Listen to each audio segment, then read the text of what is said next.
When you see that bond length, there are some rules. First rule, I said that the bond length of single bonded is twice that of the radius of the covalent bond. Second one, the bond length of heteronuclear diatomic molecule is generally less than the sum of covalent radii of the two atoms. So this is because the bond is generally polar and the charged atoms are attracted towards each other. Infinitively charged atoms are attracted towards each other. For example, hydrogen chloride. The bond length, covalent radii of hydrogen is 37, covalent radii of chlorine is 99. So the sum of covalent radii of hydrogen and chloride is 37 plus 99, 136. But the bond length of hydrogen chloride is 127 picometer. So this is the second rule. Bond length of heteronuclear diatomic is generally less than the sum of covalent radii of two atoms. Next one, the bond length decreases with increasing multiplicity of the bond between the given two atoms. Bond length decreases with increasing multiplicity of the bond between the given two atoms. For example, carbon-carbon single bond, the bond length is 154 picometer.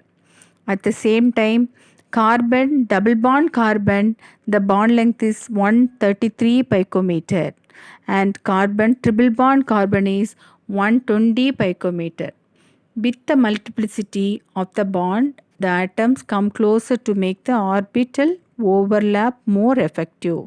So with the multiplicity of the bond, what happens? Why the bond length decreases? Because the atom come closer to make the orbital overlap more effective. Orbital will overlap to each other. So it gives the structure. So this is the way we have to see the bond length. So when you in our textbook it is given the bond length of the covalent molecule AB, and it is given RA. R is the bond length and RA and RB is the covalent radii of the particular atom. So that give the bond length. So the van der Waals radius represent overall size of the atom, which include the valence shell of in the non-bonded situation. So covalent radii is measured approximately as the radius of an atom core which is in contact with the core of adjacent atom in a bonded situation. So covalent radius and van der Waals radius. Next one is bond angle. What do you mean by bond angle? Bond angle is the angle between orbitals containing bond pair about an atom in a molecule or an ion, that is known as bond angle. So it is defined as the angle between the orbital containing bonding electron pair around the central atom in a molecule or complex ion. Bond angle is expressed in degree, which can be experimentally determined by spectroscopic method. It gives some idea regarding the distribution of orbitals around the central atom in a molecule. Complex ion and hence it helps us to determine its shape. For example, water molecule HOH bond angle in water can be represented under oxygen is in the middle, both the hydrogen atoms, so that there is a bond angle between HOH is 104.5 degree. That is a bond angle. So apart from this bond angle also, so number of electron pair available in the valence shell, type number of ion lone pair of the central atom, this all the one will help to find the bond angle. The more electronegative atom, the nearer or the bond pair, and so the larger the bond angle due to repulsion.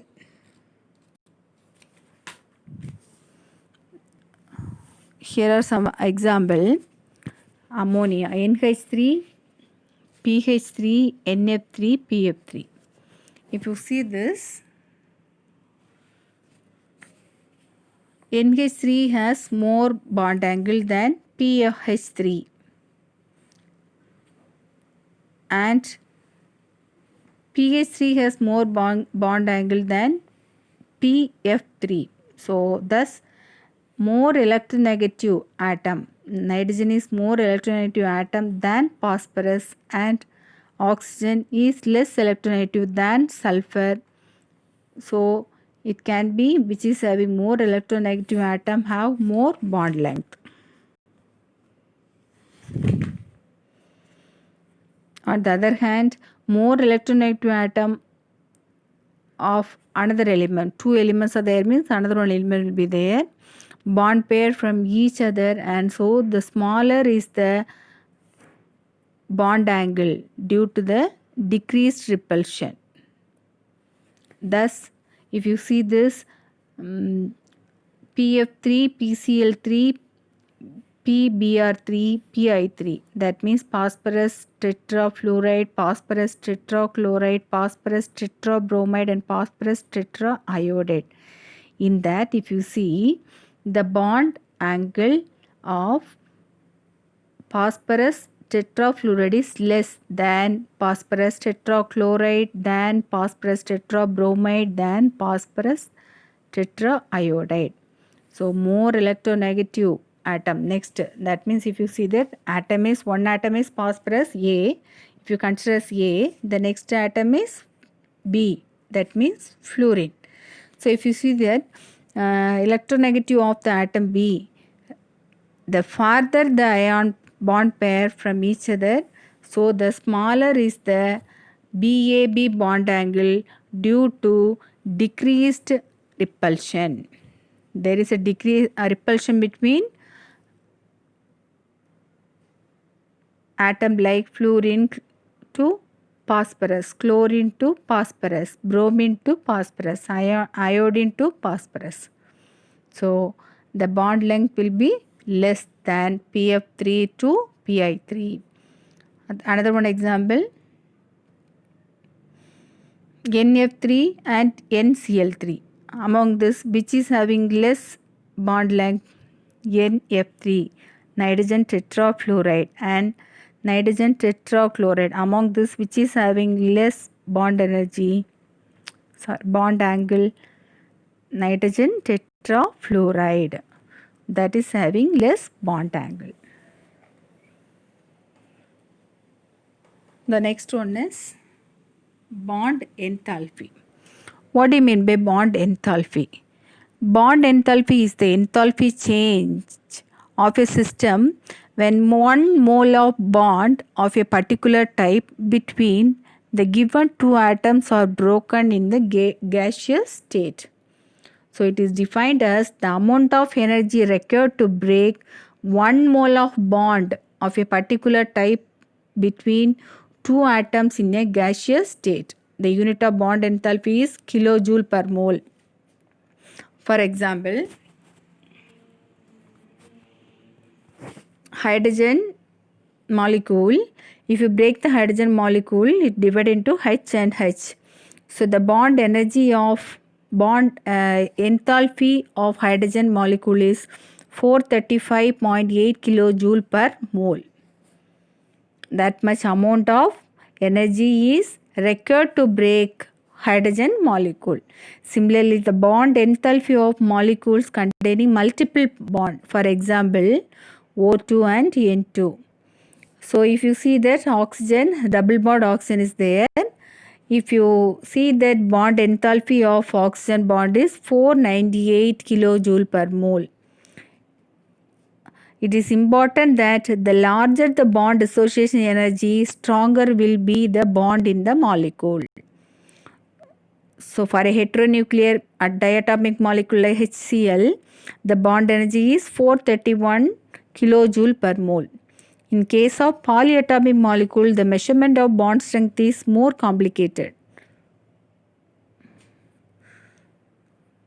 So if you see that bond enthalpy, greater the bond enthalpy, stronger the bond.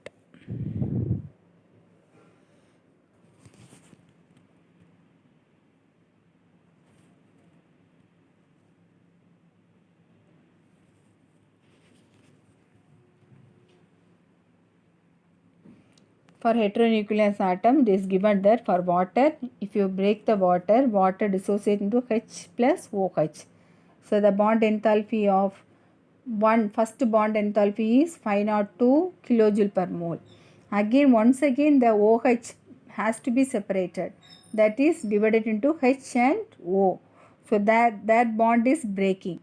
For that enthalpy is 427 kilojoule per mole. So the difference of bond enthalpy value shows that second oxygen hydrogen bond undergoes some change because of changed chemical environment.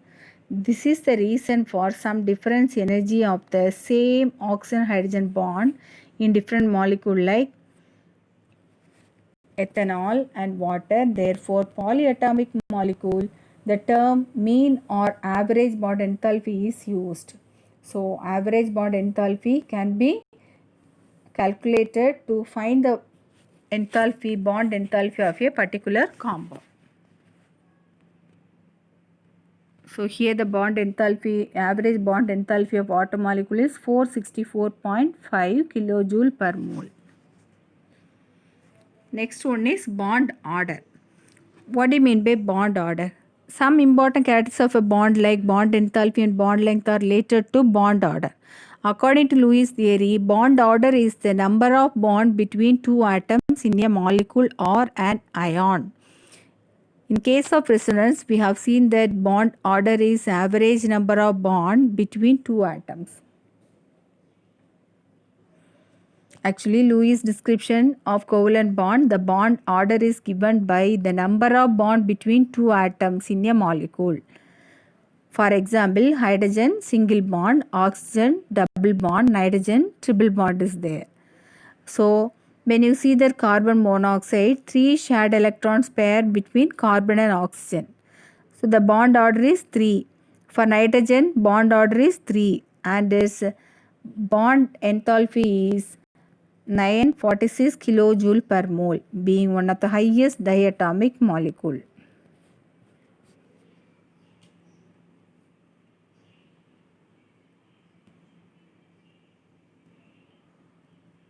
So, isoelectronic molecule and ions have identical bond order. Isoelectronic molecule means and some of the molecule have similar valency electrons. That is known as isoelectronic molecule. Fluorine and oxygen, some of the ions. Fluorine and oxygen have bond order 1. Nitrogen, carbon monoxide and nitric oxide have bond order 3. So, in general, correlation useful for understanding the stability of molecule is that with increase in bond order, bond enthalpy increases and bond length decreases. That's the point. With increase in bond order, bond enthalpy increases and bond length decreases.